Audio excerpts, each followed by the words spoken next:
Bu shunchaki moda haqidagi film emas. Hukmronlik, transformatsiya, marketing, o'zlikni anglash. Birinchi filmda moda olami, orzular ushalishi, outsider qizni insider holatiga o'tish. Ikkinchi film esa moda olamining jamiyatga ta'siri haqida. Miranda Priestli.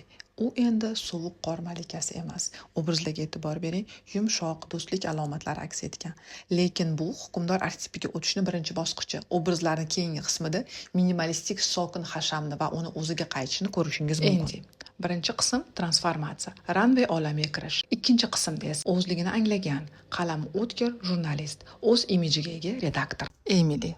Hozir u assistent yugurdak emas, bir imperiyaning boshlig'i.